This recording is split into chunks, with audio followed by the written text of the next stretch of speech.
Happy afternoon, a very good afternoon. I hope and I believe all of you are doing well. A quick note, everyone. Am I audible and visible, everyone?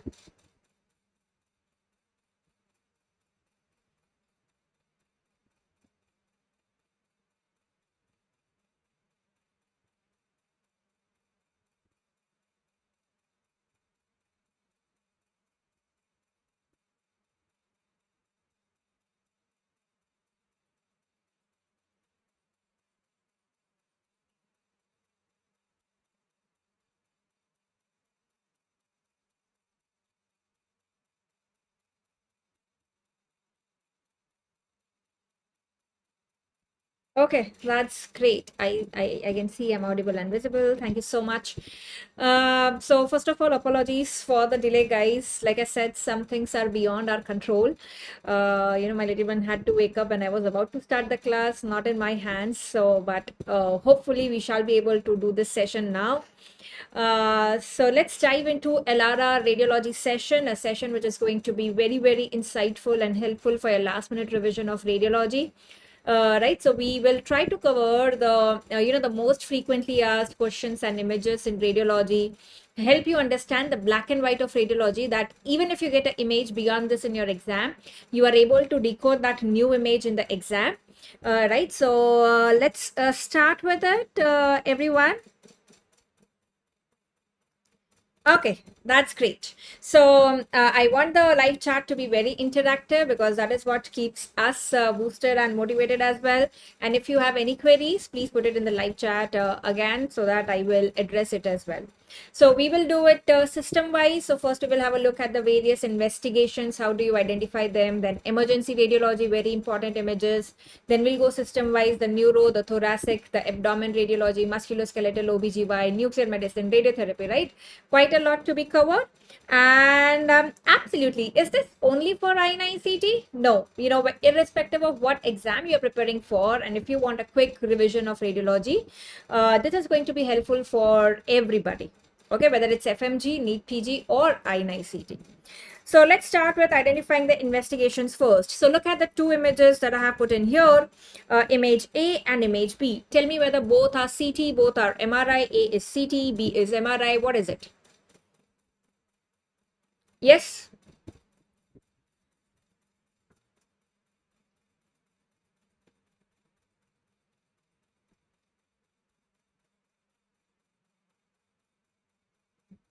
CT. Very good. Absolutely right. So both are CT. So remember, CT basically is nothing but it's a three-dimensional X-ray. So like X-ray has white bone, CT also has white bone. What is white on X-ray is going to be white on CT as well. So this bone that you are seeing here, the vertebra, this is white, right? So the bone is white, both of them are CT. So what is the difference between image A and image B is, look at this circular structure right in front of the vertebra. It is gray here and it is white here. So that circular structure in front of the vertebra, that is the aorta. Aorta is gray. This is non-contrast CT. Aorta is white. This is contrast enhanced CT. So when the vessels are white, it's a contrast enhanced CT. What contrast do you use in a contrast enhanced CT, and how do you give the contrast? Remember, we use iodinated contrast and we give it IV, right? So this iodinated contrast goes into the vein, then into the heart and all the blood vessels and to the organs. So with the contrast CT, you can see these lesions in the liver which are not picked up on non-contrast CT. That is why doing contrast CT is very important whenever you are suspecting a lesion, a mass. Okay, is this clear with everyone? In what conditions does the non-contrast CT suffice? So non-contrast CT is investigation of choice for which conditions? So we are giving contrast to make something look white so that you can pick it up well. But if something is already white on a non-contrast CT, you don't need contrast for that. So what is already white on non-contrast CT? White on non-contrast CT is calcification, right? So calcification, example, pathology, the urinary tract stones, very, very frequently asked question. Urinary tract stones, NCCT is enough. Okay. Second, what is white on non-contrast CT is acute hemorrhage. Acute hemorrhage, the fresh RBCs, they make the density high. So it is hyperdense. That means white. Okay, so remember specifically acute hemorrhage and calcification wali pathologies. Going to next one. So you have this concept of HU scale, Hounsfield units. In what modality? In CT scan. After the name of Godfrey Hounsfield, who invented CT scan, you have this HU value. Every substance has a HU value depending on its attenuation coefficient, right? Depending on its electron density attenuation coefficient. Recently asked question, what substance has HU value of 0? Remember, it is water. So water is the reference substance. The HU value is 0 for water. So imagine this HU scale is like a numerical scale. Water is 0. To the right, you have the positive values. To the left, you have the negative values. Whatever is less dense than water, negative HU value. Whatever is more dense than water, positive HU value. So very, very important, you know that air is less dense than water. And also remember, very commonly done mistake, fat, that is oil, is less dense than water. So it also has negative HU value. So which two substances have negative HU value? Remember, it is air and fat. Air is more negative. Fat is minus 50 to minus 100. One of the recent FMGE NEET PG exam question. A mediastinal mass was given with the HU value of minus 63 given in the image. So when they say minus 63, what does that mean? It's a fat containing lesion. Okay. So like contrast, bones, metal, they are going to have a positive HU value. So look at this image here. Can someone tell me what could be the diagnosis here? This is the CT, the white bone, the pelvic area. You are seeing some mass in the pelvis. What is the mass containing? White is the calcification, and you will have the dirty black appearance there.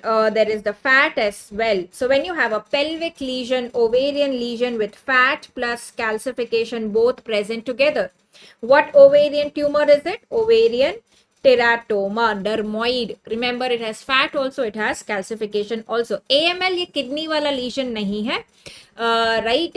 And AML does not have calcification. This is fat plus calcification. So that is going to be ovarian teratoma, ovarian dermoid. Remember, teratoma anywhere has fat and calcification. Okay. Look at this image. This is CT scan. The bone is white. And look at these three images. Is the bone white in these three images? No, the white outer layer that you are seeing in these images, that is not the bone. This white outer layer is the fat in the scalp, which appears white on MRI. Both T1, both T2, the fat appears white. Okay, so this is the bone surrounding the brain parenchyma, which is appearing black. Okay, so this is the black bone, this is the black bone. So the bone is black here. These images are going to be MRI. How do you identify MRI sequences? First, look at the water. Remember World War II, WW2, water, white is T2. What is the water in the brain? The CSF, in the ventricles, in the sulcal spaces, that is appearing white. So this is T2. Next, you look at the white matter. Which is the white matter? The internal capsule, the corpus callosum, the subcortical white matter. So this is the corpus callosum connecting the two hemispheres. It is white here. The white matter is white. The gray matter is gray. White is white, gray is gray. The anatomy is being followed.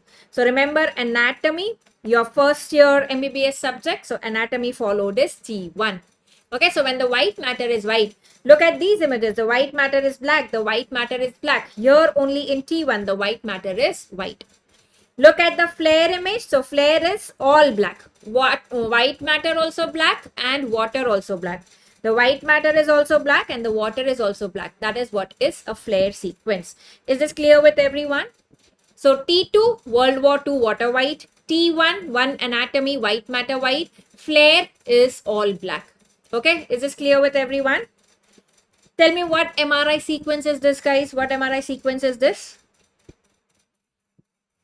So when you have MRI sequence with those black dots, black areas, these are the vessels, the veins that you see there. This is SWI, susceptibility weighted imaging, which basically helps you pick up hemorrhage on MRI, and it also helps you differentiate hemorrhage from calcification. So this is SWI MRI. In what traumatic condition of the brain this SWI MRI is very important? Diffuse axonal injury. You would see these petechial hemorrhages in diffuse axonal injury in a patient of trauma. Going to next one, image A and image B. CT-MR, MR-MR, both CT, what is it? Image A and image B.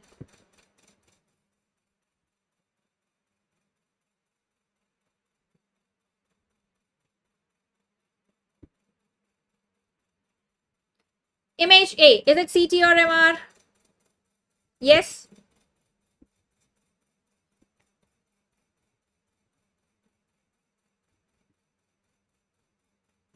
Very good. So do not look at the inside of the bone like, this is black, so this is MRI. Very important learning point here is look at the bone cortex, the outline of the bone.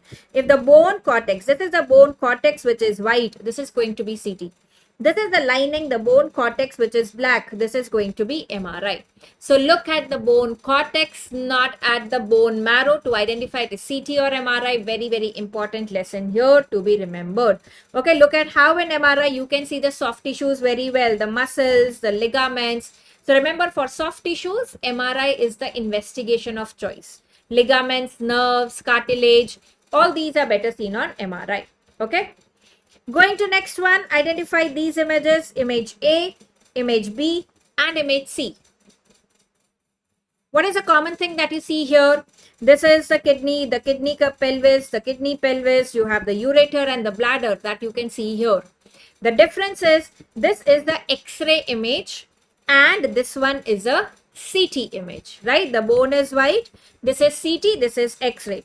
So this is X-ray of the kidney, ureter, bladder with contrast, that is called as IVP. This is X-ray IVP. This one is CT IVP, CT urography or CT IVP as it is called. And this one where you do not see the white bones, this is MR urography. Okay, this is MR urography. Is this clear with everyone? This is not a plain X-ray. This is X-ray with contrast, which is IVP. Recently asked question, IVP is invasive or non-invasive? IVP is non-invasive. Okay. How do you do IVP? Do you do it percutaneously? No, as the term says IV. So intravenous. How do you give the contrast? Intravenous, not percutaneously. Okay. Do you see urethra in IVP?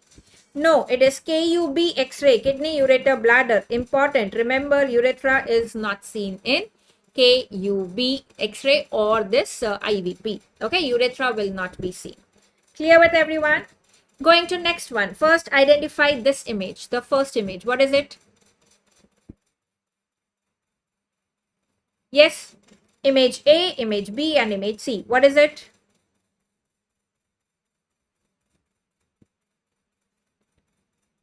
So image A and image B look similar, right? You see this, you see this. The only difference is on this image it is appearing black, in this image it is appearing white. What is the structure here? This is the endoscope, the metallic endoscope that you are seeing there.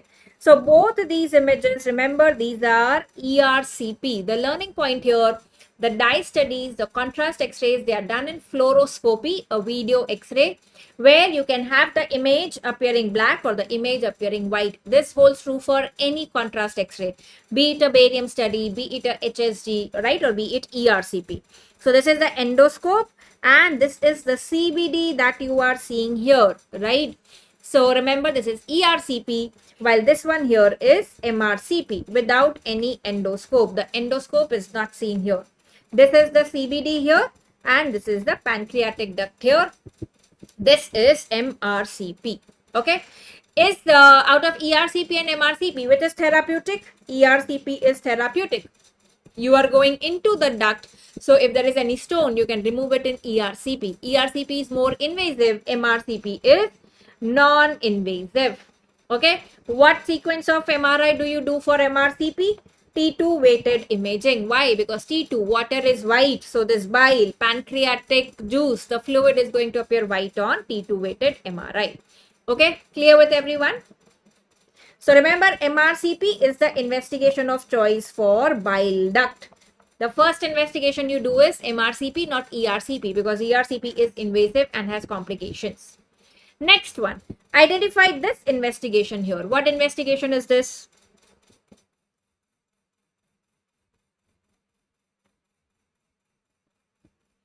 Can you appreciate on this X-ray, this contrast, lining this hypopharynx area, Then this esophagus wala area. Okay, so this is a contrast X-ray where the patient has swallowed the barium. So this is barium swallow. Okay, barium swallow, which is done under fluoroscopy again.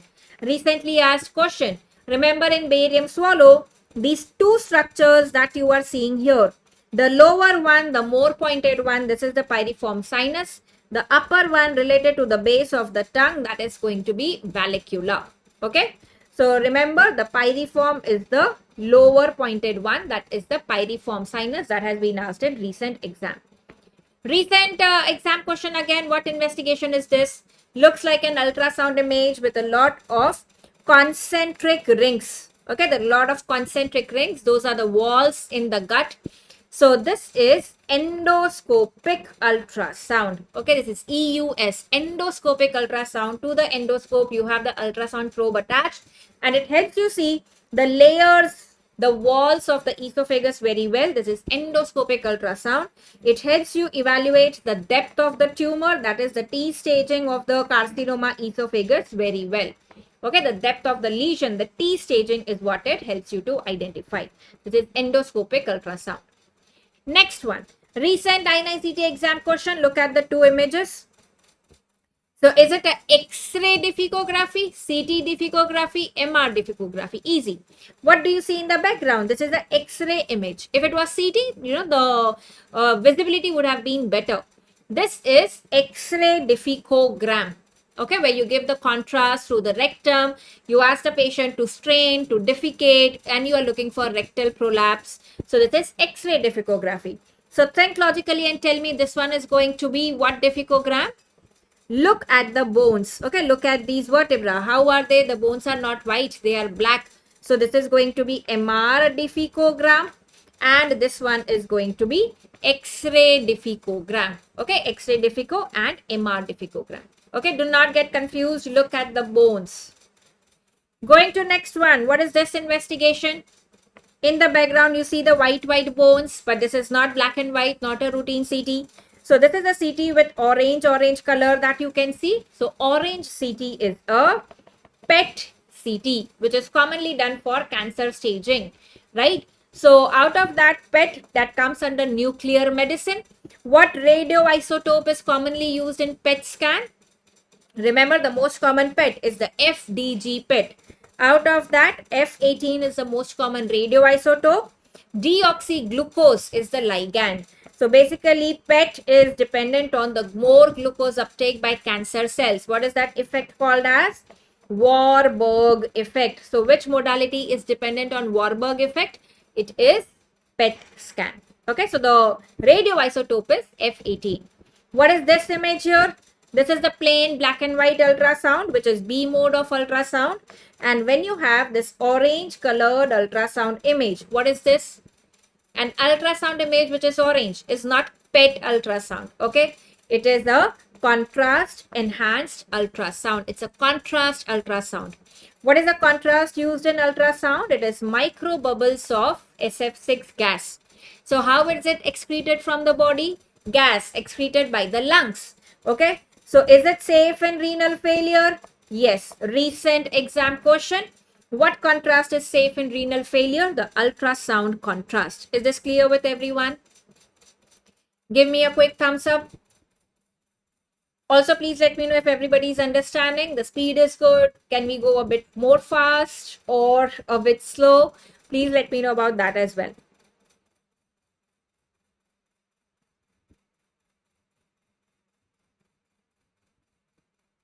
Yes? Okay, speed, okay.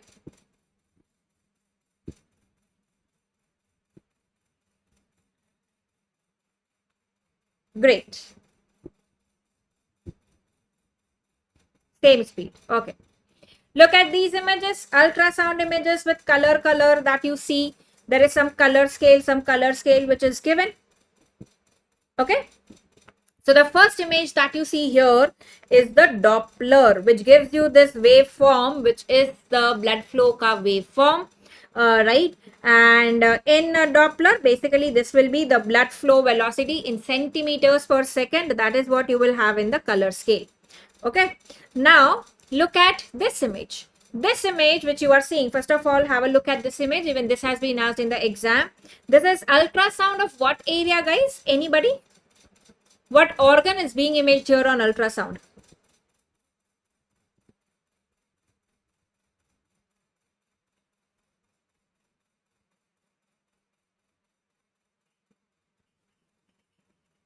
Yes.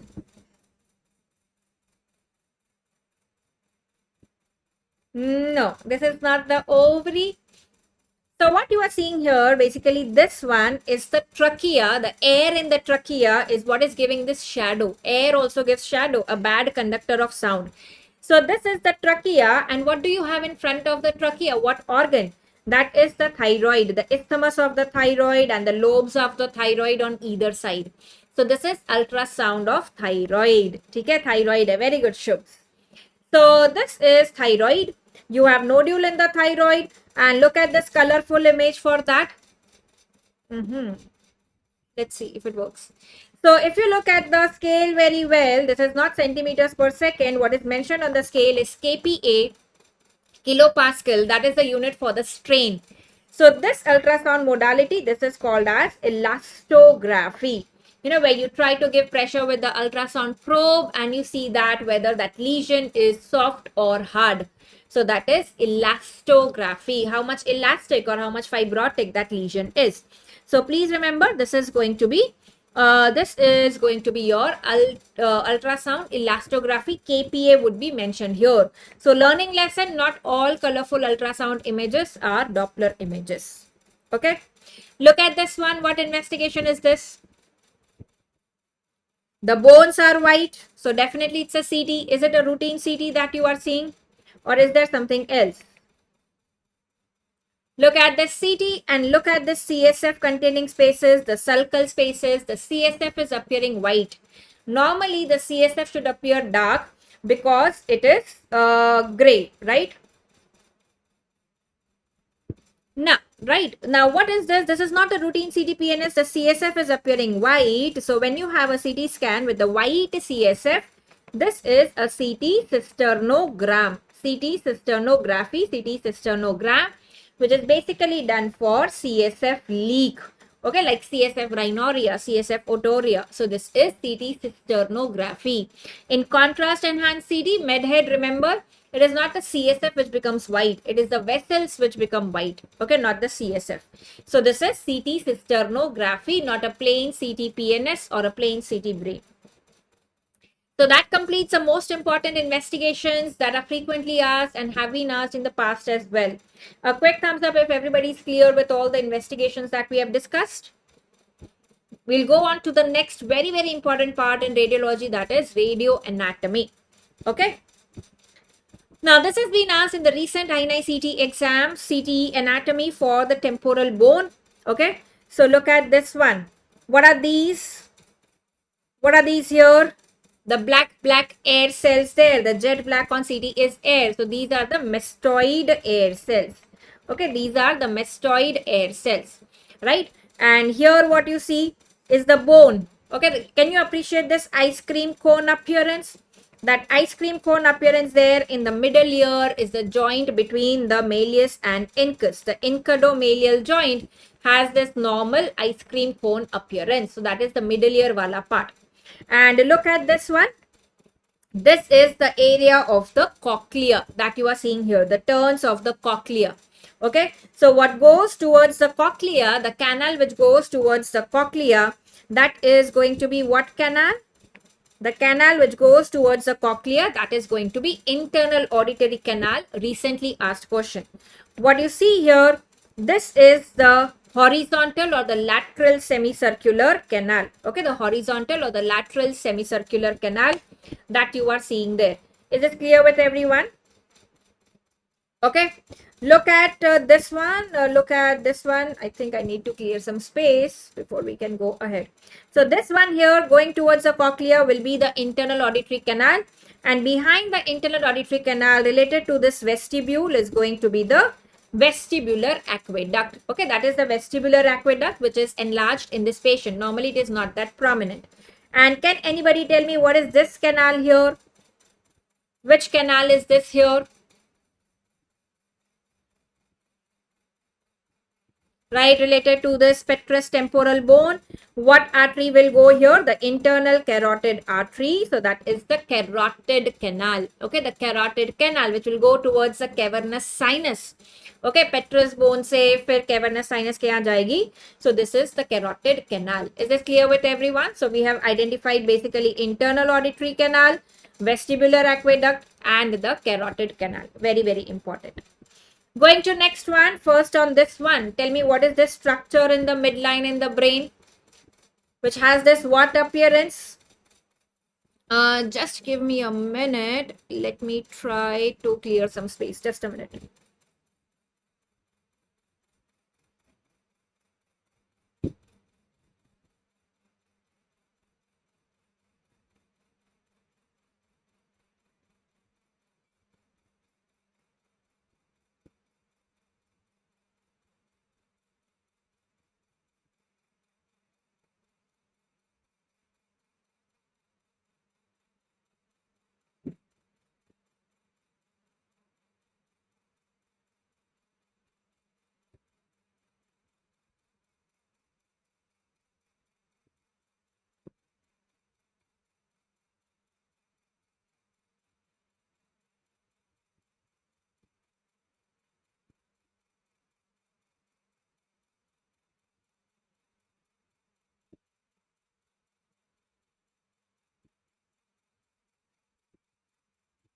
Let's see if it is any better. Right. So this is this Mickey Mouse shape that you are seeing here. So this is the midbrain. Okay, remember MI, midbrain is what has this Mickey Mouse shape. Okay, that's in the midline. The Mickey Mouse shape is the midbrain. Still set problem. I tried to empty it. Okay. I don't know what's the issue.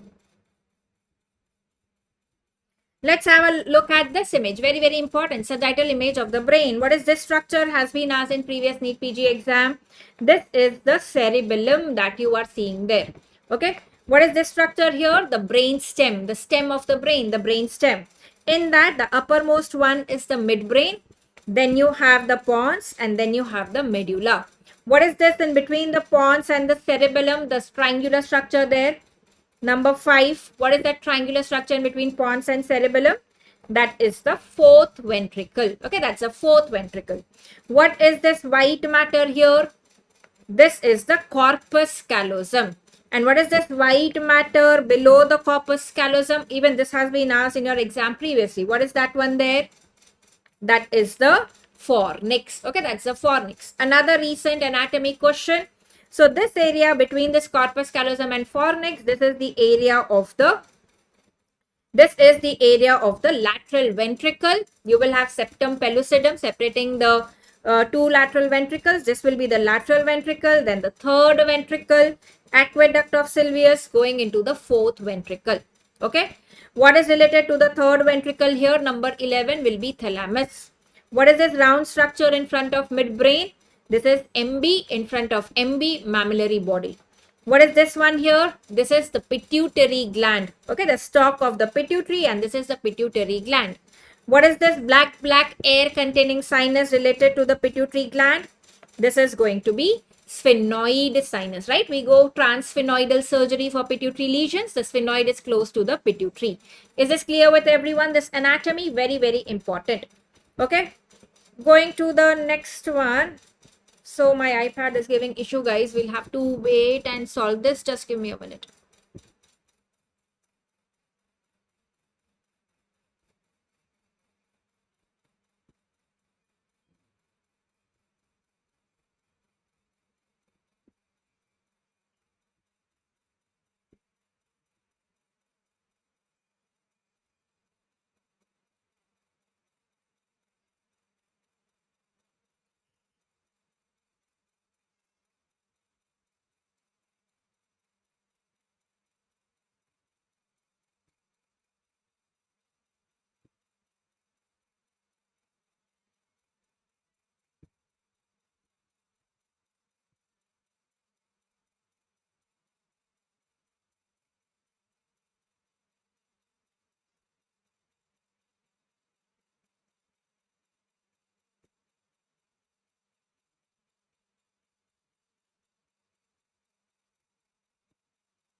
Not even getting empty, guys, the trash.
All right, I think should be better. I've tried to free some space.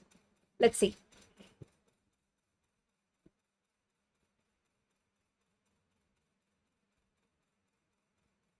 And I think we have lost the markings. No problem. Let's go ahead.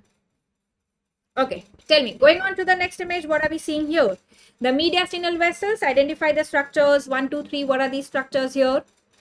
So this is from right to left. Oh, this will continue. Okay, this is from right to left. So from right to left, remember the structures are SAP. SAP, S-A-A-P. Remember SAP comes from right to left. So first is superior vena cava, then the ascending aorta, and then the pulmonary artery. Okay. What is the structure labeled 4? Structure labeled 4 in front of the vertebra posteriorly. This is the descending aorta. And ascending aorta is anterior, descending aorta is posterior. What are the structures labeled 5 and 6? They are appearing jet black. That means they are air containing. So this is the bronchus and the bronchus. What bronchus is it? This is the right bronchus and this is going to be the left bronchus. Is this clear with everyone? Next one, this image has been asked in recent INI-CET exam as well. This is the CT with the white bone, CT of the chest. This jet black air containing area right in the center is the trachea. Behind the trachea, that small speck of air, that is going to be esophagus, which is collapsed. This one, which is arching around the trachea, to the left of the trachea, this is the arch of aorta. And to the right of the aorta is the vein. What vein is that? The superior vena cava. Remember SAP? First comes superior vena cava, then comes the aorta. Okay, from right to left. And what is this structure, guys? This is the white bone behind the rib cage, behind the thoracic cage. That is going to be scapula. Okay, that bone there is scapula. Clear with everyone? Again, INI-CET exam question. What is the structure that you are seeing here? So this is the trachea. To the left is the arch of aorta. There's the vessel coming from the arch of aorta, which is going from left to right in front of the vertebra. So this is ARSA, aberrant right subclavian artery. Look at this one. The artery in front of the vertebra in the thorax. There are these 3 branches of arch of aorta and then there is this 4th one. This is going to be ARSA, aberrant right subclavian artery, which goes behind the esophagus. Okay, which goes behind the esophagus. Going to this one, identifying the chambers of the heart. So look at this one, very, very important. This is the heart that you see here. This is like the midline of the heart and these are the 4 chambers of the heart. The first one, which is anterior most chamber behind the sternum, that is the right ventricle is anterior most. Which is the posterior most? Which is the posterior most? How to find hummingbird appearance from normal image? See, for your level, when you will be given a question, they will give you the clinical history. Hummingbird is progressive supranuclear palsy, history of frequent falls, superior gaze palsy is going to be there. Okay. The posterior most chamber of the heart is opposite of right ventricle, right ka ulta left, ventricle ka ulta atrium, it is the left atrium. This is the midline of the heart. So to the right are these right-sided chambers. This is right ventricle, this is right atrium. This is left atrium, this is left ventricle. Okay, this is how you identify the heart chambers. Very, very important. Going to next one, identifying the ribs, anterior, posterior, and labeling the numbering of the ribs. First, understand that the rib, posterior rib attached to the vertebra is horizontal. Anterior rib is more oblique. Okay, so the one which is horizontal and better seen is posterior. The one which is oblique and does not reach the midline because it has cartilage here, that is the anterior rib. So these ones which you see, which are horizontal, better seen, those are the posterior parts.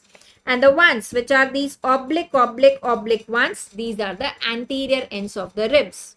Now, how do you start counting the ribs? Okay, the numbering for the ribs. So start counting from the first rib anterior end. So the broad one, that is the first rib. You trace it behind. You have the first rib. Close to that, you have this second rib. The commonly done mistake here, first rib and second rib posterior ends are very close together. So do not make a mistake there. Then comes the third rib, the fourth, the fifth, sixth, seventh. Then the counting becomes easy. So very, very important. Remember the first and the second, they tend to overlap the posterior ends. Then will come the third, fourth, fifth, sixth, seventh, and eighth. This is clear with everyone? So this is the first anterior, second anterior, third anterior, fourth anterior. Anterior rib counting is easy. The space is more. Posterior ribs, the first and second ribs, they tend to overlap. Please don't make a mistake there in counting there. Okay. Going to the CD abdomen anatomy. On the right, this is going to be liver. On the left, this is going to be spleen. What is this structure here? Is this the kidney? Yes or no? Is that the kidney? How to differentiate ARSA from pulmonary artery? Remember pulmonary artery, that level which I showed you, SAP wala. The pulmonary artery is this Y-shaped because it will bifurcate into the right and the left pulmonary artery. Very good. That's not the kidney because what do you see in this organ is this jet black air. Kidney will not have the air normally. And it has this fluid, the gray color fluid. To the left of the liver, this is going to be stomach. Okay, very, very important. This is stomach. Look at this one here. This is how the kidney is. Taking up the contrast very wide because the contrast is excreted from there. Right kidney, left kidney. Okay, your right is patient's left. And what is this structure here? This one here is the pancreas. Okay, that's the pancreas there. Okay, this is liver. This is spleen, which you are seeing, and that's the pancreas. Okay, can someone tell me what is this structure here? Anybody identify that structure for me? What is this structure here? Yes, let's see who gets this right.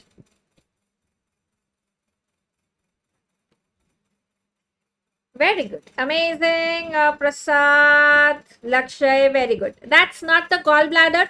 देखो समझो जब आप gall bladder बोल रहे हो logically सोचो कि gall bladder में bile होता है, fluid होता है. That fluid is going to appear gray. Like you are seeing the fluid here, you are seeing the fluid here. This structure is enhancing. It is becoming wide. It is a vessel. This is the aorta. To the right of the aorta is its vein. In the abdomen, what vein? Inferior vena cava. Okay, so everybody who said gallbladder, I hope this is clear कि gallbladder ऐसे नहीं होगा कि ये तो contrast containing है, gallbladder gray होगा. Okay, let's go to this one. This is MRI of the knee. This structure here, which is, it is ACL or PCL?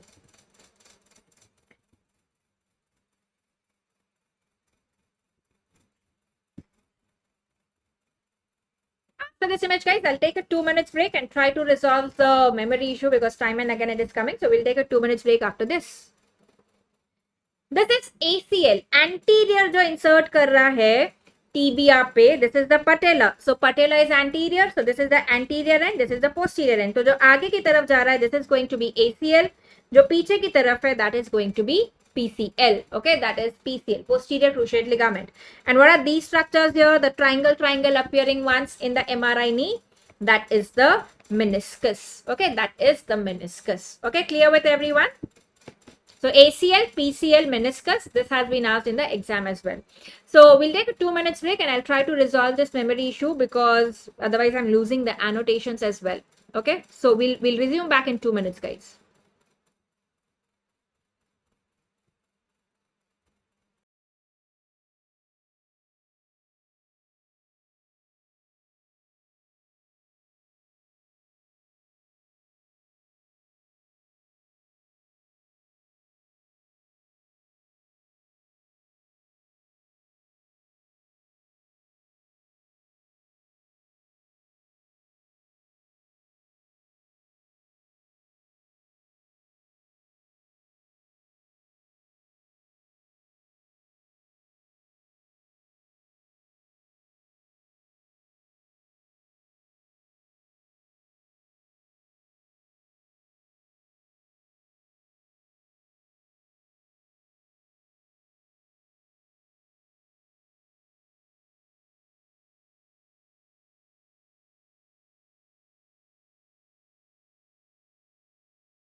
Yes, welcome back everyone. Am I audible and visible?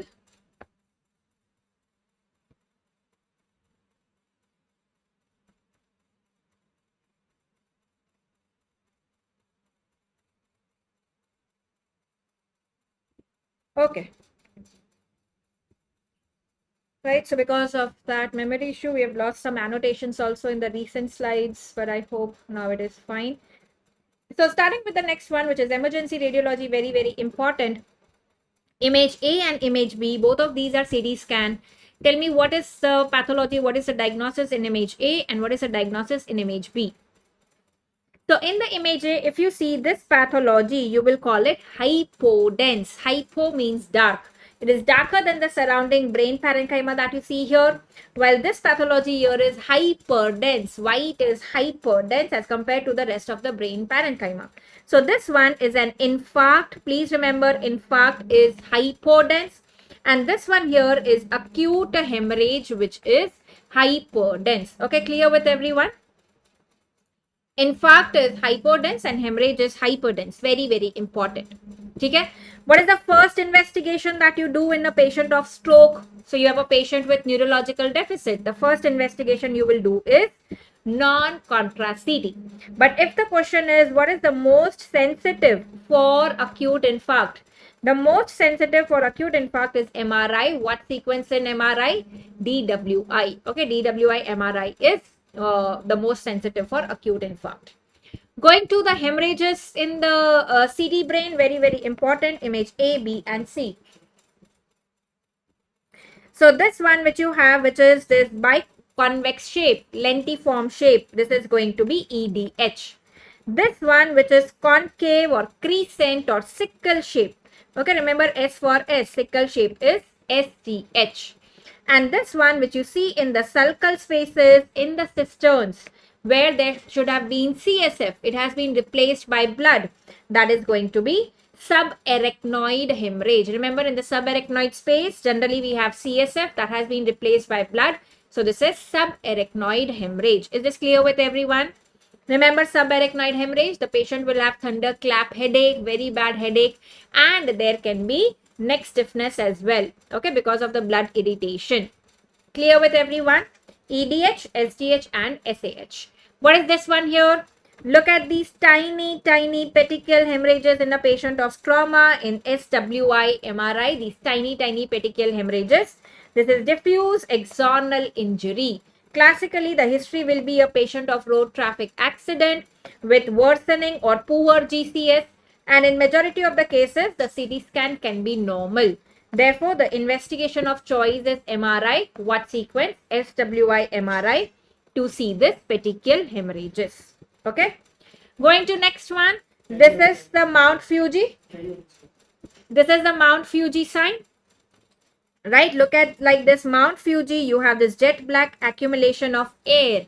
Right. So this is, think logically, what is this? This is air, that is pneumo, where? In the cephalic cavity. So what is the diagnosis? Pneumocephalus. What is this sign? This is Mount Fuji sign. So this has been asked in previous exam. Mount Fuji sign is seen in pneumocephalus. Very good. Going to next one. Is this fast positive or is this fast negative? Even this is one of the previous AIIMS exam question. Fast positive or fast negative?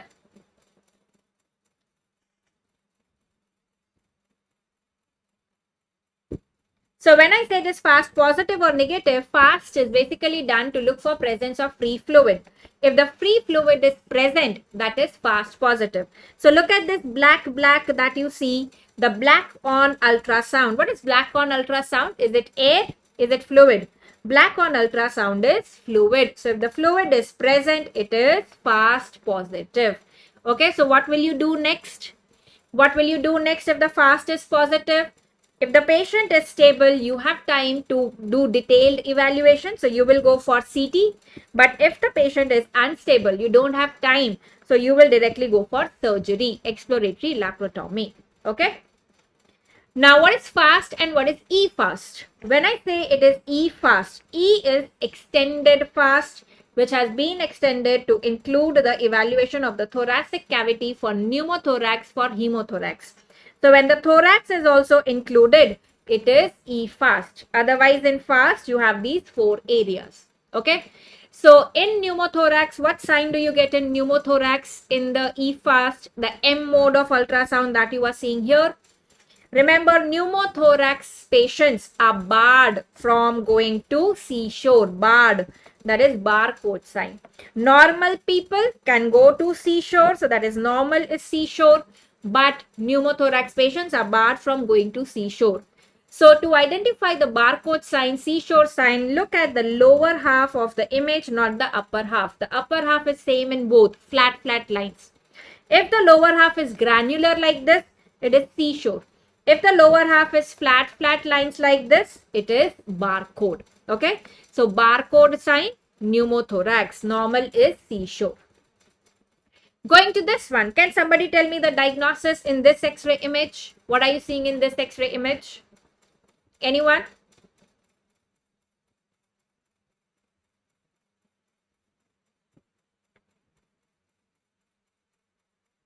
So this white line that you see here is the diaphragm separating the thorax from the abdomen. So this black that you see is the air below diaphragm, air under diaphragm. Very good, Gaurav, Muskan, absolutely right. So this is air under diaphragm, that is pneumoperitoneum. Why do you get pneumoperitoneum? Because of perforation, hollow viscous perforation, gut perforation. Common history given in pneumoperitoneum is a patient of peptic ulcer disease, right? Now having acute abdominal pain. So this is pneumoperitoneum. Can you tell me what X-ray view do you do in pneumoperitoneum? Chest X-ray erect, so that you see this air under diaphragm. But if not erect, then what decubitus X-ray? Remember, always it is left lateral decubitus X-ray with what beam? With horizontal beam of X-ray. Left lateral decubitus with horizontal beam of X-ray. Okay. And what sign are you seeing here in pneumoperitoneum? This lucency like a ball that you are seeing in the abdomen. This is the football sign. In a supine X-ray, you will see this air coming beneath the abdomen like a football. And what sign is this? This is the falciform ligament seen on X-ray. This is falciform ligament sign. Okay, because of the surrounding air, this ligament is seen very well. So football sign also has been asked previously, pneumoperitoneum. Okay. Going to next one, coin in trachea, coin in esophagus. Look at the frontal view, look at the frontal view. If in the frontal view, this coin is circle, remember circle O is esophagus. If it is slit, line like this, like a T ka line, this is trachea. Okay. Opposite will be in the lateral view. What is circle on an AP view is going to be slit on lateral. What is slit on AP view is going to be circle on lateral. So just remember the AP view, then it becomes easy. Esophagus and trachea. And what is this foreign body? Very favorite in the recent years. Is this a coin? No. This is a button battery. How do I know this is button battery? It has two circles. Okay. So it has an inner circle and an outer circle. So it shows this double ring sign or the halo sign. Okay, button battery. Button battery, right? It has alkaline fluid, corrosive. So it has to be removed irrespective of whether the patient is symptomatic or asymptomatic. Coin in the esophagus, you can wait and watch if the patient is asymptomatic. Trachea airway coin, you have to remove, right? But if it is button battery, you anyways have to remove it. Okay. And look at this button battery. It will have the sloping edges because of the smaller circle and the bigger circle. Okay. It will have the sloping edges on the lateral view. That was about emergency radiology. One image from there is very, very frequently asked in the exam. Right? You will have pneumothorax भी आगे हम देखेंगे, है ना? और उसके अलावा आपके बाकी भी जो हमने discuss किए, they're going to be, one image generally is there. Going to neuroradiology. Recent exam question. What sign is this and where do you see this sign? Look at this. White surrounded by black like the eye wala appearance. This is eye of tiger sign. Where do you see eye of tiger sign? Remember tiger, scary like Halloween. Halloween wala disease. Halloween. Hallo-Warden-Spatz disease. It is Hallo-Warden-Spatz disease, also called as PCAN. Pantothenate kinase associated neurodegeneration. Okay, PCAN or Hallo-Warden-Spatz. Eye of tiger sign. Is this clear with everyone? Yes. Going to next one. What brain lesion are you seeing in this MRI? What is the sign and what is the lesion? So look at this tumor which has this tail-like extension, the tumor which has this tail-like extension. It is homogeneously enhancing. Dural tail sign. Dural tail sign. Just give me a minute.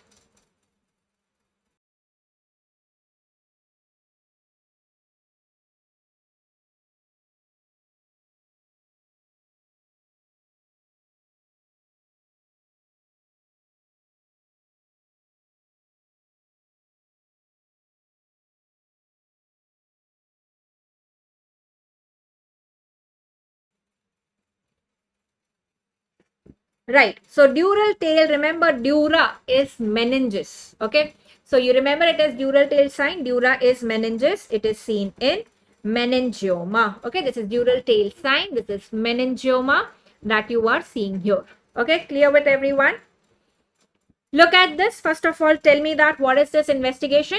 And yes, guys, a heads up. I mean, again, I'll have to take a 5 minutes break. Sorry for the interruptions. Something's beyond my control. So my little one has woken up again. I need to take a break. No choice there. So after this image discussion, we'll take a 5 minutes break. What investigation is this? This is a DSA. Whenever you see the vessel is black, it's a DSA. Okay, digital subtraction angiography. And this is the common carotid dividing into internal and external carotid. Whenever you have this image, think of this carotid body tumor, chemodectoma. So this chemodectoma at the angle, it will cause the splaying of the ICA and the ECA, the widening of the angle there.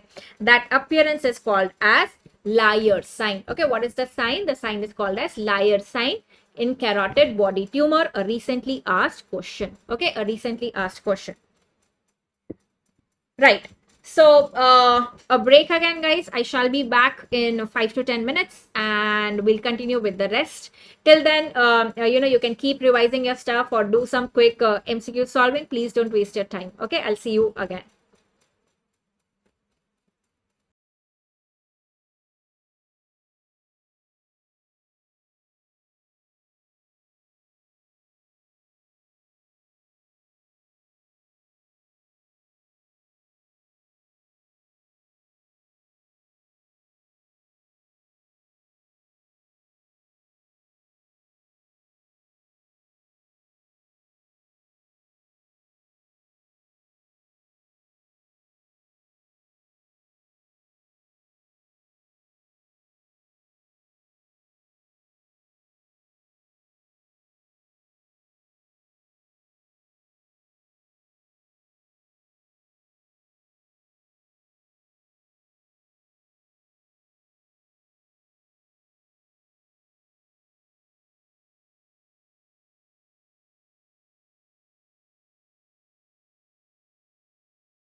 Hello everyone, welcome back. Am I audible and visible?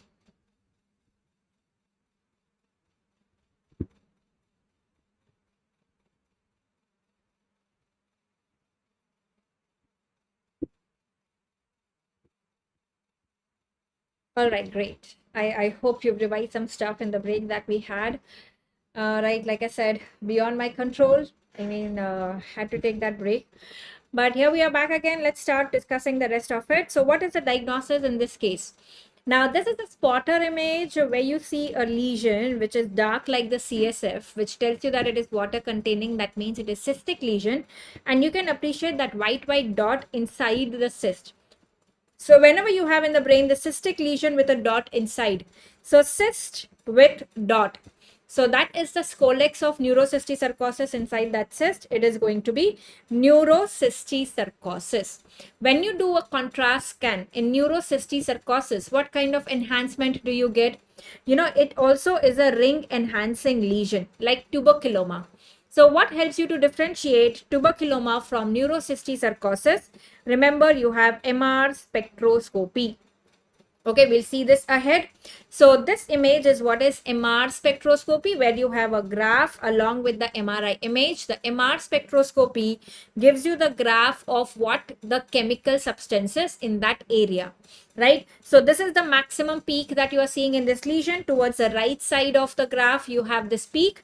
This is the location of the lipid peak. So remember, when you have lipid peak, it is tuberculoma, it is TB. TB mycobacterium has that lipid, mycolipid, that gives the lipid peak. Okay. So what do you see in TB are these ring enhancing lesions which can come together like conglomerate lesions.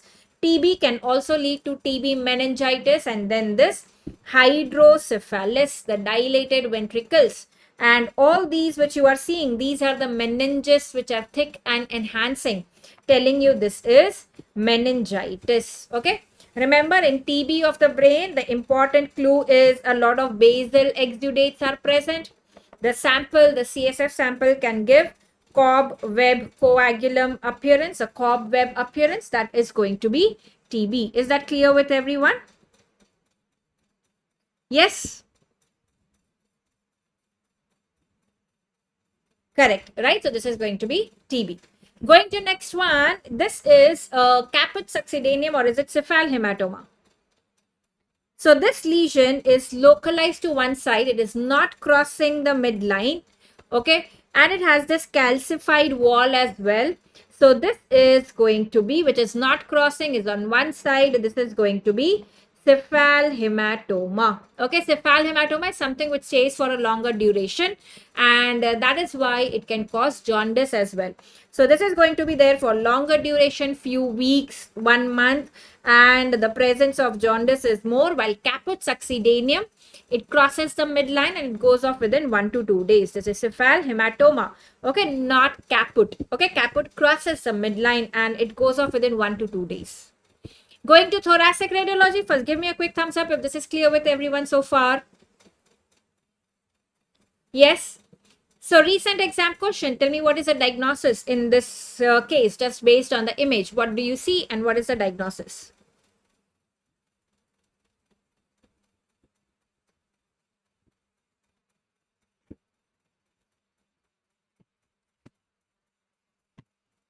Very good. You see bronchiectasis. What else along with bronchiectasis? Don't miss on that stuff.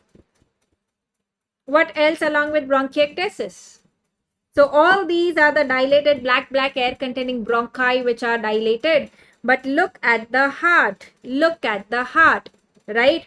Is that just dextrocardia or situs inversus? So the heart apex is towards the right, and this is the gastric bubble, the fundic bubble of the stomach, which is also on the right side. So all the organs, the position is inverted. This is situs inversus with bronchiectasis. So what is the diagnosis? Carter-Jenner syndrome, okay, which has situs inversus with bronchiectasis. This is going to be Carter-Jenner. Okay, the bronchiectasis, the dilated bronchi predominantly in the lower lobes. Asbestosis, remember, it's an occupational lung disease. There's no situs inversus. It will have calcified pleural plaques, which are very commonly seen. Okay, very different pathologies, Carter-Jenner's and carcinogenesis and asbestosis.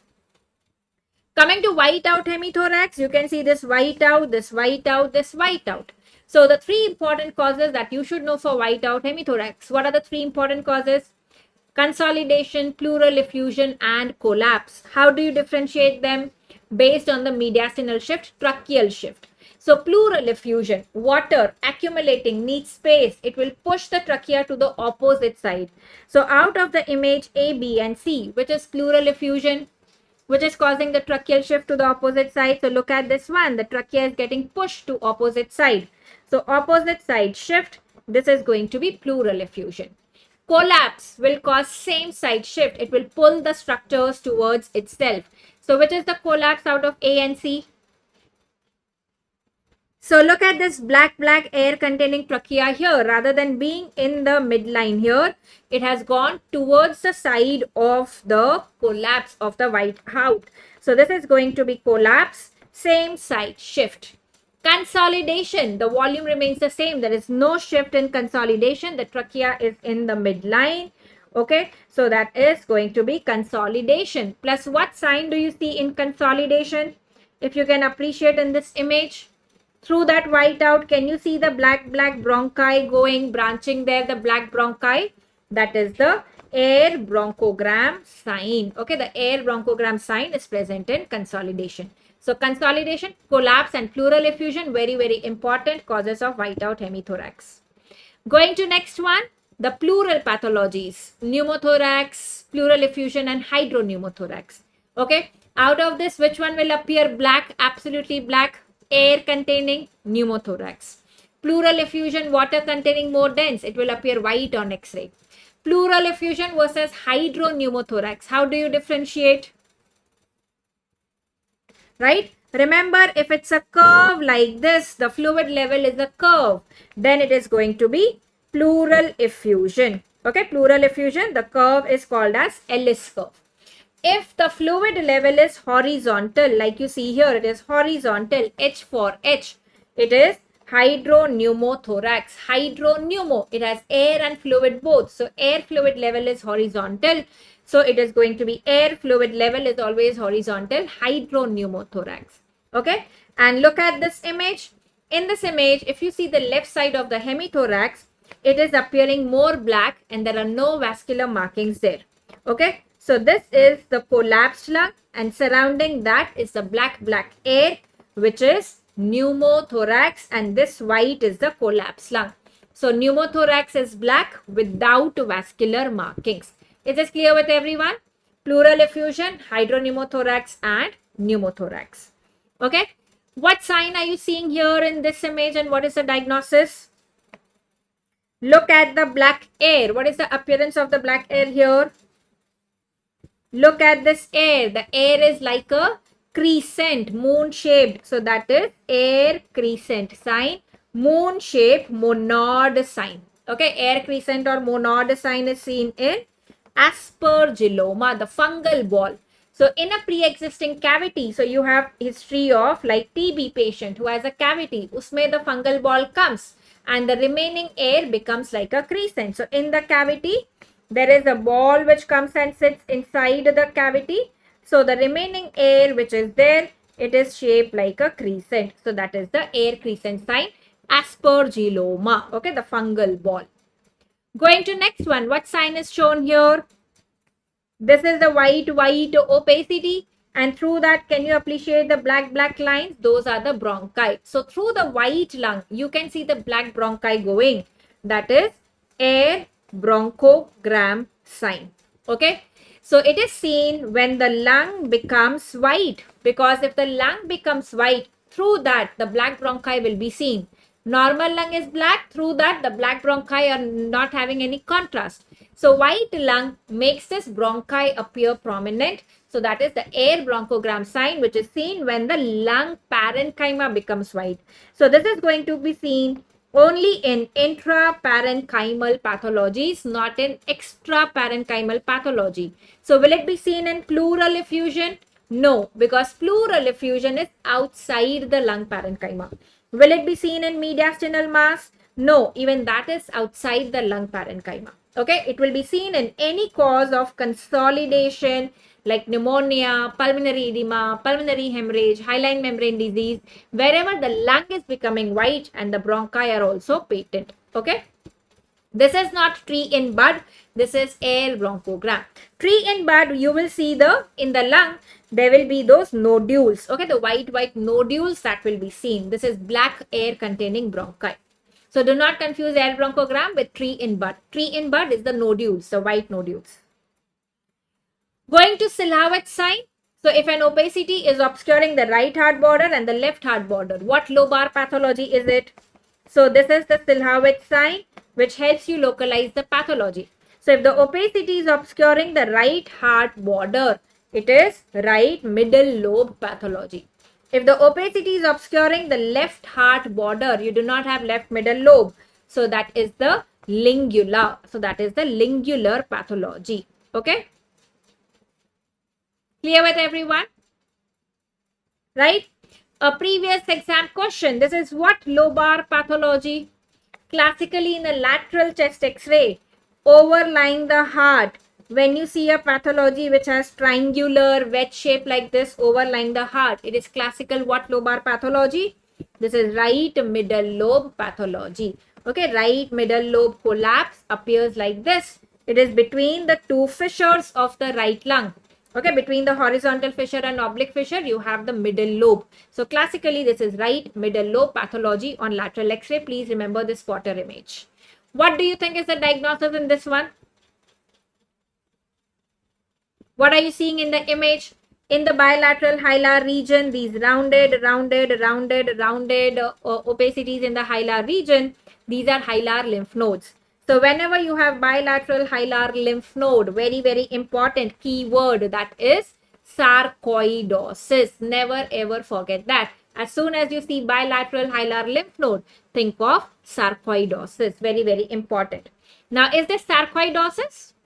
Is this bilateral hilar lymph node? No, because if you see in this bilateral opacities that you have, you can see the black lines, air bronchogram. So this is intraparenchymal opacification. So this is bilateral symmetrical opacities in the lung, predominantly in the perihilar region. So this is called as what appearance? Bat wing appearance, right? So bat wing appearance, this is seen in pulmonary edema. Okay, this is pulmonary edema, bat wing appearance. Appreciate the air bronchogram sign. Okay, in that, this is bat wing. Clear with everyone? Pulmonary edema. Going to next one. What is this one here? In the superior sulcus, in the lung apex, you have a mass. So what mass is that in the apex? This is Pancoast tumor in the lung apex. What is the classical history given in Pancoast tumor? The Pancoast tumor in the lung apex, it can invade the brachial plexus. It can invade the sympathetic chain. So brachial plexus, upper limb pain history will be there. Sympathetic chain, history of Horner syndrome will be there. Okay, that is Pancoast. So Pancoast is a lung lesion where you will do MRI. To see this brachial plexus, the nerves are seen on MRI. So MRI will be done. But what is a definitive investigation to prove that yes, this is a cancer? For any lesion, any mass, the gold standard is biopsy. Okay, in lung lesions, what biopsy do you do? CT guided biopsy is going to be gold standard. Is this clear with everyone? Very good. Going to next one, the heart appearances in congenital heart disease. The first one that you see here, look at this, the apex going up. This is boot-shaped heart. Why do you get boot-shaped heart? Because of right ventricular hypertrophy. In which congenital heart disease? Tetralogy of Fallot. Okay. Look at this one. This is the figure of 8 appearance, also called as snowman appearance. Where do you see that? Snow falls from above, supra. So remember, this is seen in supra cardiac TAPVC, total anomalous pulmonary venous connection. Look at this one. This is the egg on string or egg on side. Where do you have egg on string? TR. This is transposition of great arteries, egg on string appearance. This is the right atrium enlarged coming towards the right side. the box shape heart. Okay, enlarged, massively enlarged heart, right atrium enlarged. Box is seen in Epstein's anomaly. Remember BB, Epstein's anomaly, box shape heart, which is seen with lithium. Teratogenic effect with lithium. Epstein's anomaly, box shape heart. Going to next one, what is the pathology that you are seeing here? What is this structure? This is the aorta, right? The ascending, the arch, the descending, and then the abdominal aorta. So you are seeing this outpouching coming from the aorta. So what is this outpouching from a vessel called as? This is aneurysm. Okay, if it is on one side like this, outpouching like a sac, this is saccular aneurysm of the aorta that you are seeing here. This is not abdominal aorta. This is where the abdominal aorta is. This is the thoracic aorta still, right? Aortic arch में दिख रहा है ये saccular aneurysm. Clear with everyone? Going to next one. If I tell you the history here, this is a newborn with immediate respiratory distress, right? So this is going to be these round lucencies are the bowel loops in the thorax. So this is congenital diaphragmatic hernia, respiratory distress on immediately after birth, day 1 itself. And what is this one here? In the lung, you are seeing these cystic, the air-filled cystic pathologies which are there, the cystic pathologies in the lung. But the history here, this is late, 1 to 2 year mein aa sakta hai, later aa sakta hai, and the history here is recurrent respiratory infections. So in that case, it is going to be CPAM, congenital pulmonary airway malformation. Okay, this is CPAM, where the history will be of recurrent respiratory infections, in an older age, 1 to 2 years mein aayega. Is this clear with everyone? CPAM has also been asked in the recent exam. So immediately after birth, respiratory distress hai, think of CDH. Recurrent respiratory infections hai, later age mein, then think of CPAM. So that is why clinical history is very, very important. So that was about thoracic radiology. Everybody, are you clear with this? We'll go on to abdominal radiology. A quick thumbs up before we go on to abdominal part. Right, so where we will see the GIT wala part, the liver, pancreas, biliary tract, and the kidney wala part. Yes. That's great. So, very, very spotter image. The esophagus is massively dilated and there is this narrowing in the distal esophagus, lower esophageal sphincter contracted. This is the bird beak appearance of achalasia cardia. Okay, bird beak appearance of achalasia cardia. What is the gold standard investigation for achalasia cardia? It is manometry. Okay, manometry is the gold standard investigation. In achalasia, the dysphagia is more to liquids or to solids. Dysphagia is more to liquids as compared to solids, because solids with their weight, pressure, they will open the LES. Here the dysphagia is more to liquids. Is this clear with everyone? Versus carcinoma esophagus will have irregular narrowing. It is more common in the mid esophagus and there the dysphagia is more to solids. Okay? Yes. Done. Going to next one. Image A, image B. How many bubbles in image A? There is 1, 2, 3 bubbles. Here it is 1 and 2 bubble. So remember double bubble and triple bubble. Single bubble is stomach, double bubble is duodenum, then triple bubble is jejunum. So if it is double bubble sign, it is duodenal atresia. If it is triple bubble sign, next after duodenum, it is jejunal atresia. Okay.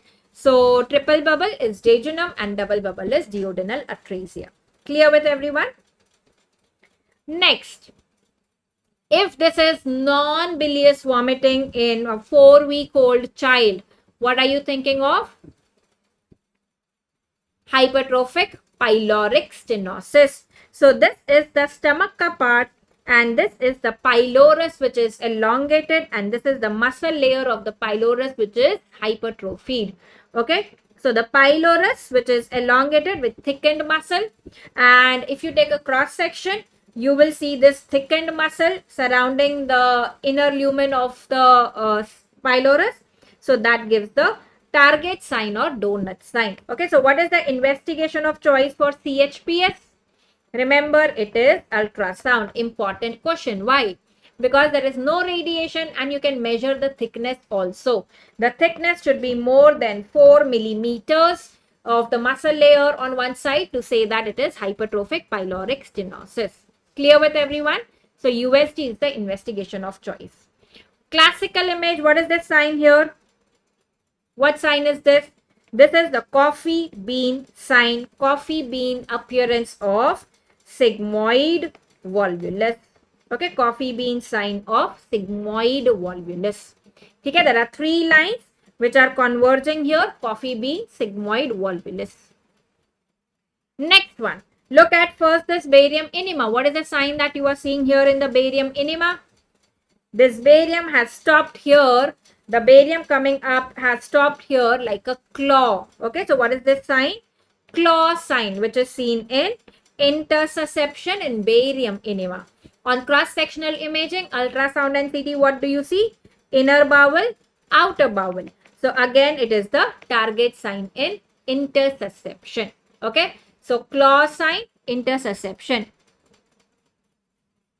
Sandesh, usually the sigmoid volvulus points to the right. Okay, but it's not कि always आपको right upper quadrant में ही दिखेगा.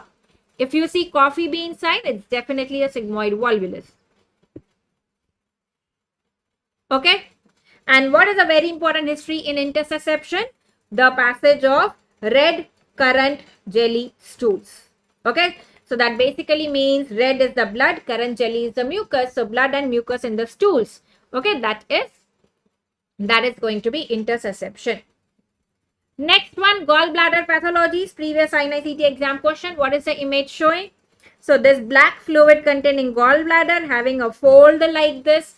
That fold is called as the Phrygian cap. Okay, that's a normal variant in the anatomy. That folding is the Phrygian cap. That's not any pathology. This one here, an echogenic pathology attached to the wall of the gallbladder. It does not move even when you ask the patient to turn around. So non-mobile, echogenic is going to be gallbladder polyp. It is fixed there, attached to the wall. And this one, which has this posterior acoustic shadowing and it moves, right? Posterior acoustic shadowing and moves, that is going to be gallstone. What is the investigation of choice for gallstone? Ultrasound. Why? Because they are generally non-calcified. For renal stones, ureteric stones, it is CT. But for gallstones, it is ultrasound. Okay, clear with everyone? Going to next one, look at this biliary tree. How is the appearance of the biliary tree? Look at this beaded appearance of the biliary tree. There are multiple strictures that you are seeing there. So beaded biliary tree is seen in primary sclerosing cholangitis. Sclerosing is the fibrosing. And always remember the association of primary sclerosing cholangitis with ulcerative colitis. On this MRCP, what are you seeing? Look at the CBD, which is dilated like this, the fusiform dilatation of the extrahepatic CBD. What is this? Dilated CBD like this, choledochal cyst, which is what type? The fusiform dilatation of extrahepatic. This is type 1. Okay, that is type 1 choledochal cyst. Coming to liver lesion. For liver lesion, what CT do you do? Triple phase CT, right? Arterial phase, portal venous phase and delayed phase. So what is the diagnosis in this image? You are seeing the lesion in the arterial phase enhancing, becoming more white, and then it is losing out the contrast and becoming dark as compared to rest of the liver. So early arterial enhancement with early washout of contrast is classical of HCC. Why? Because HCC is supplied by hepatic artery. The rest of the liver is by portal vein. So hepatic artery gets the contrast early as compared to portal vein. So the lesion enhances early. So this is HCC and the contrast goes off early as well. Okay, so that is HCC. Clear with everyone? What is this liver lesion? Arterial phase, peripheral nodular enhancement, and then as you see in the later images, the contrast is filling up the lesion, going towards the center of the lesion. So peripheral nodular enhancement with centripetal filling, this is classical of hepatic hemangioma. Okay, that is hepatic hemangioma, a common incidental lesion seen in the liver. Okay, abscess will show just a peripheral enhancement, the wall enhancement. Okay, it will not show enhancement like this, no enhancement in the center. Okay, so this is what an abscess will look like. Gray in the center, the fluid, the pus in the center with a relatively thick wall which is enhancing. Okay, so this is a liver abscess. Okay, it has thick enhancing wall. Just the peripheral enhancement is what you will see there. Is this clear with everyone? Another sign described in liver abscess is the double target sign. So you have the dark, the pus in the center, then you have the wall which is enhancing, and surrounding the wall in the liver parenchyma you can see the edema. Okay, the liver parenchyma might appear dark as that is because of the edema, double target sign. Okay, clear with everyone? Going to next one, whenever you see this white is calcified in CT, calcified liver lesion. What will you think of calcified liver lesion? Hydatid cyst. Okay, that's going to be hydatid cyst. And what is this classical image frequently asked? Inside that lesion in the liver, you are seeing the membrane floating. That floating membrane is called what sign? Water lily sign. The water lily floating in the water. So this is hydatid cyst again. When you see water lily sign, it is what Garbi classification and what WHO classification? Remember Garbi by Garbi 2, WHO 3 letters, that is going to be WHO 3. Okay, and this is also hydatid cyst which has a cystic lesion with multiple daughter cysts inside it. So cyst within cyst is what is your hydatid. Okay, going to next one, what are you seeing here?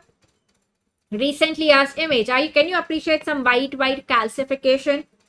This white calcification in this area going from the right side to the left side. This is pancreas ka location. So pancreatic calcification. Whenever there is pancreatic calcification, remember C for C, you are thinking of chronic pancreatitis.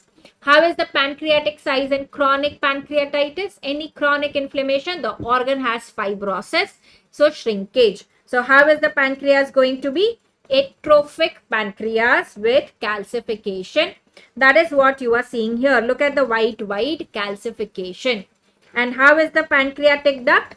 The pancreatic duct is dilated in chronic pancreatitis.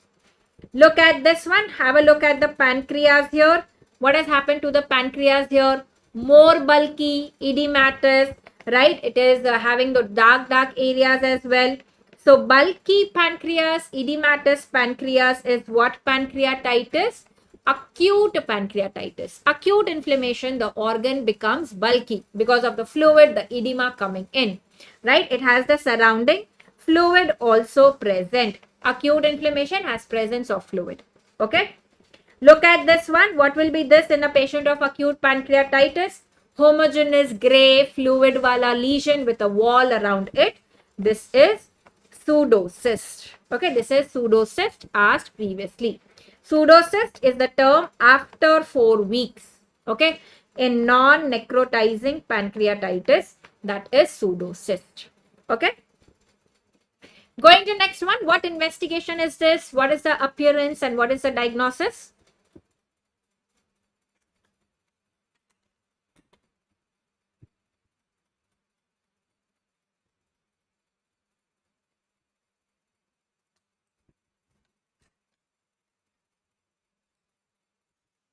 Very good, correct. So this is a black vessel. Black vessel is a DSA.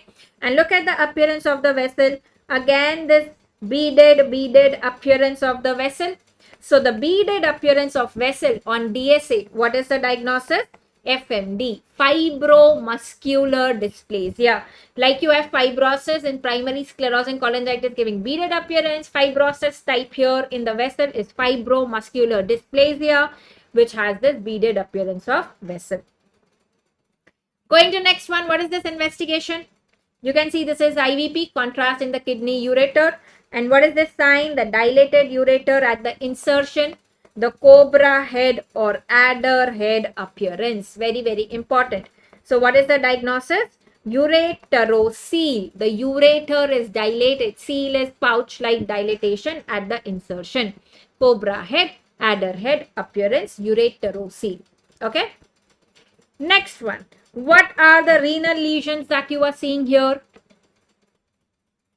What renal lesions are you seeing here?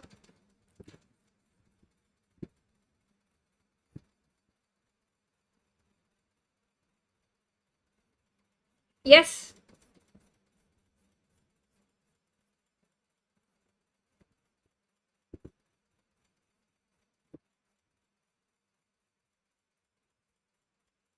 How do you know? This is polycystic kidney disease, or is it angiomyolipoma, or is it putty kidney? So I can see a lot of confusion here. See, where are you seeing the calculi? The white that you are seeing is the normal renal parenchyma enhancing. This is the contrast scan. And this white that you are seeing is the normal enhancing kidney there. And this is the pathology which is appearing dark and dark.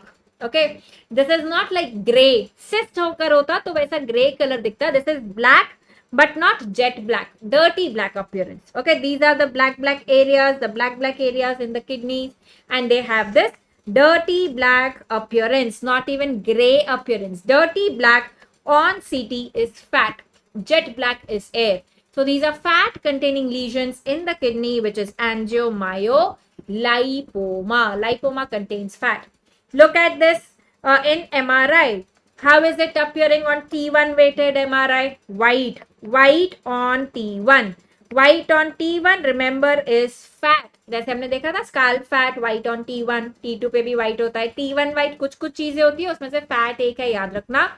What proves me that this T1 white is fat only and not hemorrhage, which also can be white, especially subacute hemorrhage? So you do a stir MRI. Stir is a fat suppressed MRI sequence.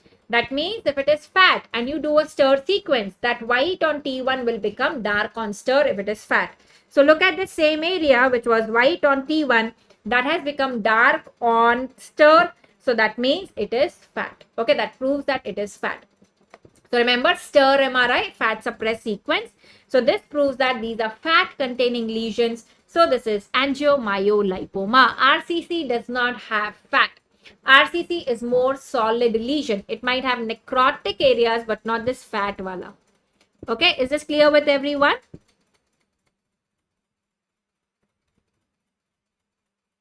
Right? Okay. Going to this one, renal calcification. This is a plain X-ray image. And look at this calcification in the kidney following the pelvis and the calyces. So this is Staghorn calculus. Common with what infection? Proteus infection. Staghorn calculus. Look at this one. Bilateral calcifications in the renal parenchyma, which have this as a triangular appearance bilaterally. This is medullary nephrocalcinosis. Medullary nephrocalcinosis. Previous question. What endocrine condition where the calcium is high? Hyperparathyroidism में दिखेगा. ठीक है? And this is what is putty kidney. This was the Staghorn calculus, which is in the pelvis and the calyces ka shape. Putty kidney is the renal parenchyma which is calcified, and it has this lobulated appearance, the renal parenchymal calcification. This is putty kidney, which is seen in renal TB. What is the history in renal TB? History of sterile pyuria. That's an important keyword there. Sterile pyuria. Okay, clear with everyone? Do not make mistake in this. Going to next one. What investigation is this? IVP, kidney, ureter, bladder having contrast. So you can see that there is ureter on the left side. On the right side, there is this contrast only in the kidney. You cannot see the ureter. And the right side has this hydronephrosis, the dilated pelvic-calyceal system. So on a IVP image, when you are seeing hydronephrosis without a hydroureter, the ureter is not seen. You will think of the obstruction at this level, which is pelvic-ureteric junction obstruction. So a delayed IVP is what is done here to prove that there is real obstruction there. Okay, so that is PUJ obstruction. Look at the CT image. This is the pelvis dilated containing water, so gray color. This is your pelvic-ureteric junction obstruction. Is this image IVP, guys? Is this investigation IVP? Yes or no?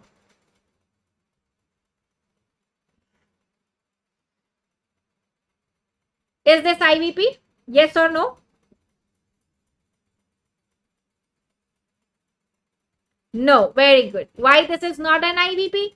Because can you appreciate this urethra in this image? So that is why this is not IVP, because in IVP it is KUB, not the urethra.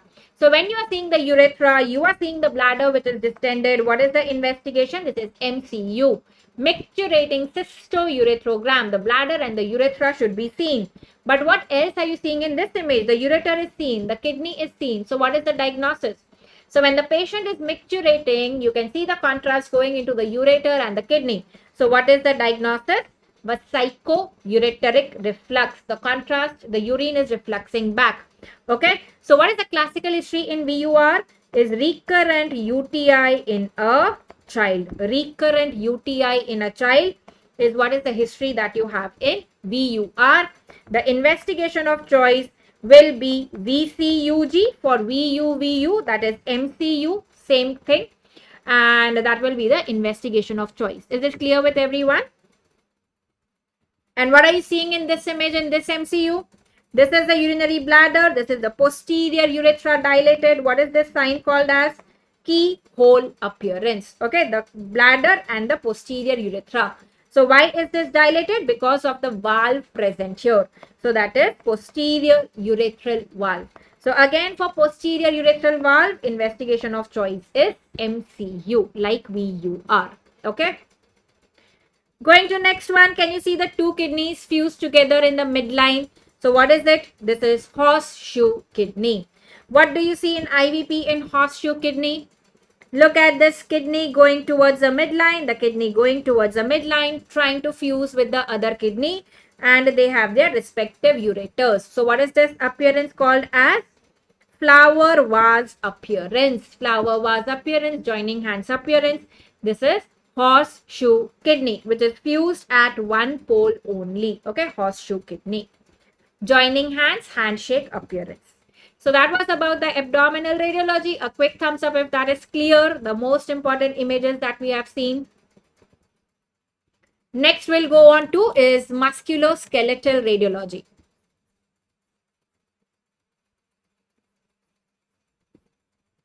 Yes, is this clear with everyone?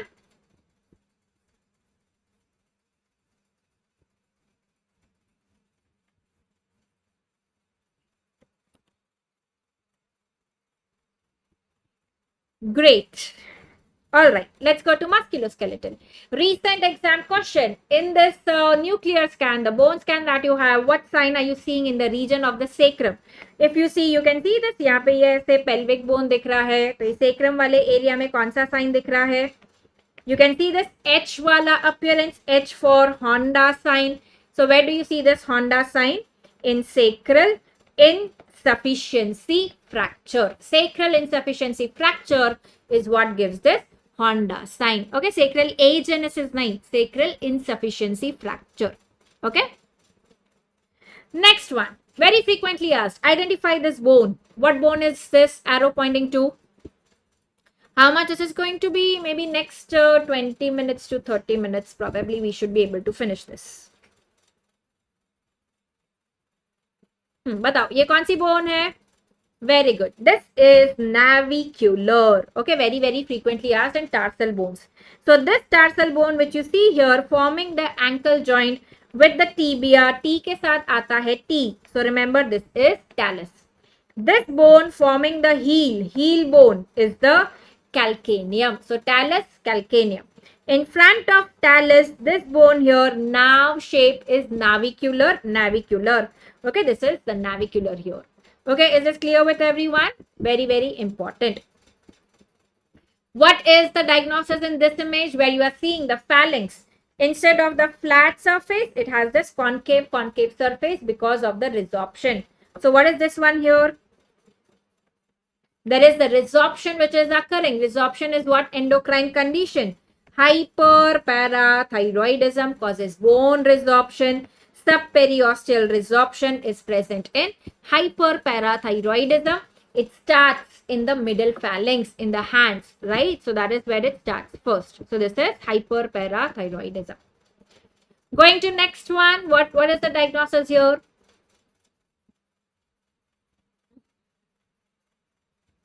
One vertebra affected, more than one vertebra affected in this MRI spine.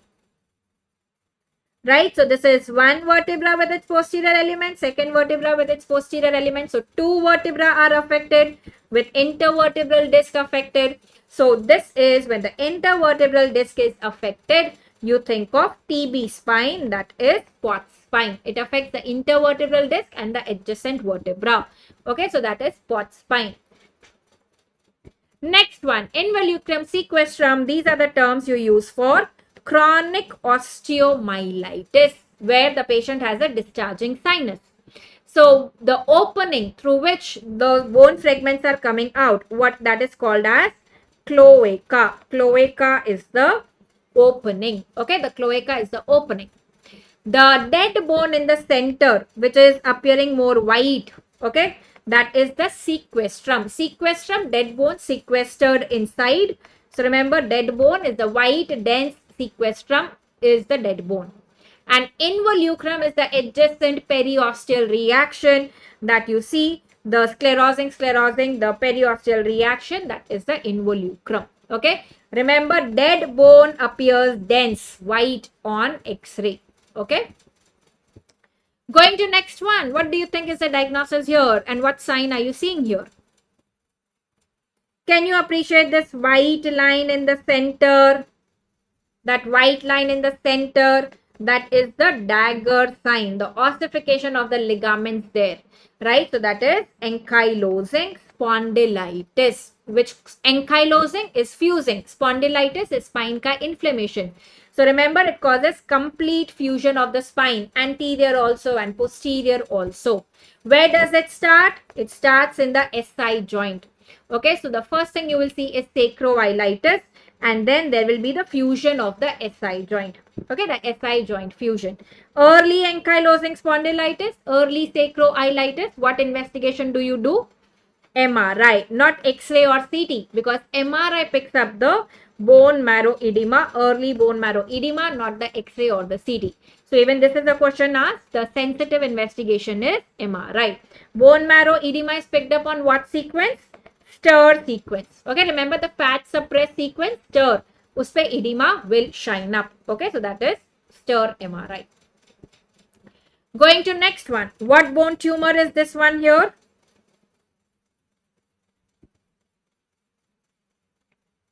Yes, what is this bone tumor? Reaching till the articular surface, causing the expansion of the bone, having this trabeculated soap bubble appearance. Remember, this is giant cell tumor. Makes the bone giant and is seen in a giant person like in the 40s. Okay, that is the age group there. And it has this soap bubble appearance, giant cell tumor. What is the treatment for giant cell tumor? ECBG. What is ECBG? Extended curettage with bone grafting. Okay, curettage with bone grafting is what you do for giant cell tumor. What bone tumor is this? Where you can see a bone fragment inside that lytic lesion in the bone. So that is fallen leaf sign. Fallen fragment, fallen leaf sign, trapdoor sign is seen in simple bone cyst. Common site, like you can see, is the proximal humerus. What is this one here?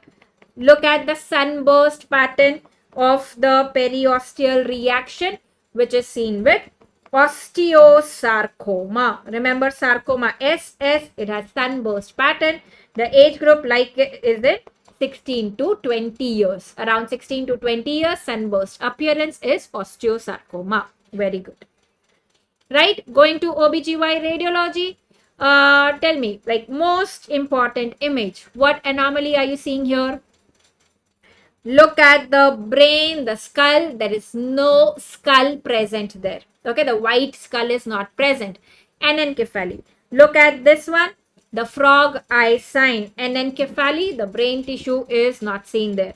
Okay, so this is anencephaly. Very, very important. This is the earliest anomaly which is seen on ultrasound at around 10 to 11 weeks. Okay, and the management has to be MTP. Folic acid will not treat this condition. Okay, folic acid is to prevent the anencephaly neural tube defect, not to treat them. Okay, this is anencephaly. Going to next one, banana sign. Previous INI-CET exam question is seen in what condition?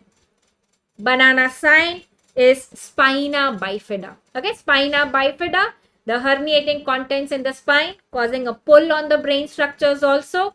So you will see the cerebellum which curves like a banana. Okay, so remember banana sign. Another sign is lemon sign. So two fruits, lemon and banana, seen in spina bifida. Okay, spina bifida. Correct. What is this sign and is this normal, and what structures give this appearance in early pregnancy ultrasound?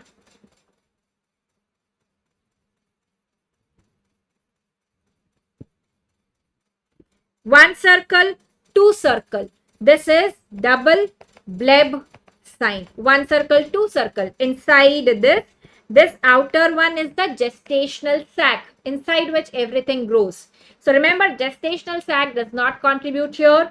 Double blab is Y and A, that is the yolk sac and the amnion. Okay, the yolk sac and the amnion inside the gestational sac, they give the double bleb sign, normally seen in early pregnancy ultrasound. The yolk sac and the amnion, double bleb sign. What investigation is this one, guys? What investigation is this?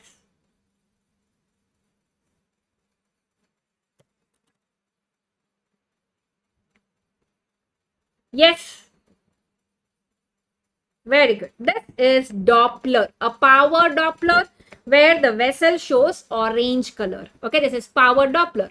So this is a Doppler showing a vessel supplying this endometrial lesion which is there inside. So endometrium एक lesion है, उसमें ये vessel supply कर रहा है. So this sign is the feeding vessel sign which is seen in endometrial polyp. Okay, polyp has a vascular stalk supplying it. So feeding vessel sign is seen in endometrial polyp. Very good. This is not ring of fire. Ring of fire, like the term says, will have peripheral vascularity surrounding the ectopic pregnancy. This is not a circle wala ring नहीं है. यहाँ पे सिर्फ एक vessel दिख रहा है. Okay.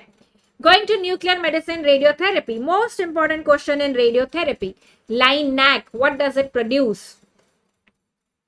LINAC stands for linear accelerator. And what does it produce? It produces X-rays. Okay. The electron beam is there and then it produces the X-rays. So LINAC is used in radiotherapy, teletherapy. Okay. It's a machine there from which this X-ray comes, and X-rays are used in radiotherapy also. Remember, it is X-rays.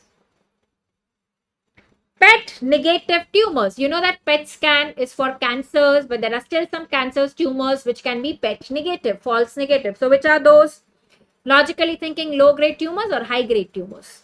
Low grade tumors, because the cells are like the normal cells. Okay. So low grade tumor, like the low grade tumor of the lung, bronchoalveolar carcinoma. Again, low grade tumor, carcinoid. Which carcinoid? Typical or atypical? Typical carcinoid, which is a well differentiated, that means like a low grade tumor. So typical carcinoid, bronchoalveolar carcinoma, will have PET negative. Okay. Acute radiation syndrome, which occurs when the radiation exposure more than 1 grade. What is the first syndrome that you have there in acute radiation syndrome? Bone marrow most sensitive. First is hematopoietic. Then comes the CVS, GIT, and the last comes is the CNS. So hematopoietic comes first. Okay, hematopoietic comes first. PSMA scan is done for what organ? PSMA. PSMA is prostate specific membrane antigen. So that is basically done for prostate cancer. Okay, PSMA is prostate. And remember, this Pluvicto is a treatment. Okay, Pluvicto is a treatment. Again, remember, like P for P, this is for prostate. Lu, it is using lutetium, right? So this is picked up by the PSMA positive prostate cancer cells and it kills those cells there. So Pluvicto treatment is also for prostate cancer. Lutetium is what is used there. Okay, Pluvicto is for prostate cancer again, right? And very important again, parathyroid के लिए कौन सा scan करते हैं? You can never forget that. System-MeB scan. System-MeB is for hyperparathyroidism. Okay, System-MeB scan is what you have for hyperparathyroidism. What scan do you have for pheochromocytoma? MIBG. MIBG is for pheochromocytoma. MIBI is for parathyroid. Okay. Which is the iodine isotope which is used for thyroid ablation? That means killing the thyroid gland because it is hyperactive. So which is used for treatment? Iodine 123 or iodine 131? It is iodine 131. Remember, the half-life of which is 1 plus 3 plus 1 plus 3. That is 8 days. Okay. What is the therapeutic effect because of beta rays? Okay. The therapeutic effect is because of the beta rays. What is the ideal for diagnostic radioactive iodine uptake scan? It is iodine 123. The half-life of which is first number, last number 13 hours. Diagnostic wale ka half-life kam, treatment wale ka half-life zyada in days because we want it to stay there for long. Which is the most radio-resistant tissue in the body? Neurons, because they do not divide. Non-dividing cells are radio-resistant. Dividing cells are radio-sensitive. So, which is the most radio-sensitive? Bone marrow. Not the bone complete, but the bone marrow. And if they talk in terms of organ, gonads are the most sensitive. Okay, clear with everyone? Bragg peak is seen with what agent used in radiotherapy? X-rays, gamma rays, protons. Remember, BR is seen with PR, that is protons. So when you use protons for treatment, so protons, when they reach the tumor site, suddenly they have a peak and they give all the radiation to the tumor, not affecting the surrounding tissue. So they have a very targeted therapy, okay, not affecting the surrounding tissue. So Bragg peak, BR is seen with PR. Remember, it is proton, BR with PR. What investigation should you do before giving IV contrast? Like in CT, you should do KFT, RFT because the kidney excretes the contrast. The easiest way is check the serum creatinine, right? Practically, you have to check serum creatinine before giving contrast in a patient. Before CT in female, what should you always ask? LMP, because if it is a pregnant female, you will not do CT. CT is contraindicated in pregnancy. So asking LMP is very, very important. Okay, you have something called as 10-day rule in females of reproductive age group. You should do the radiation wala investigation in the first 10 days because that is when there is no risk of pregnancy. Okay, and what is the inverse square law? Inverse square law is for the relation of radiation intensity with distance. Suppose this is the radiation source, person A, person B. The away the person is, the away the distance is, the less will be the radiation, inversely related. How much inversely related? If you double the distance, it is inverse square, 1/4 radiation. If you triple the distance, the radiation is 1/9. Make the distance 4x, the radiation will be 1/16. So remember, it is inverse square law that also has been asked in recent exam. Inverse square law, the relation between the distance and the radiation intensity. Okay, clear with everyone? So that was about the LRR of radiology for your upcoming exam. I've tried to cover the majority of the PYQs and, and to give you a very good insight into how do you approach the images, understand and decode the black and white. Clinical history is very, very important in radiology questions. Sometimes the image might be difficult, but just based on the clinical history, you can make a diagnosis. Okay, so you have to learn it in an integrated fashion and understand what is black, what is white on USG, X-ray, CT, right? And things will become easier. Okay, the black and white of radiology will become easier. So that was about the today's session, guys. Thank you so much. And I hope you've enjoyed this session, and apologies for all the delays and the interruptions. But everything is well that ends well is what I would say. So thank you so much. And keep studying, keep revising, and keep winning. Thank you again.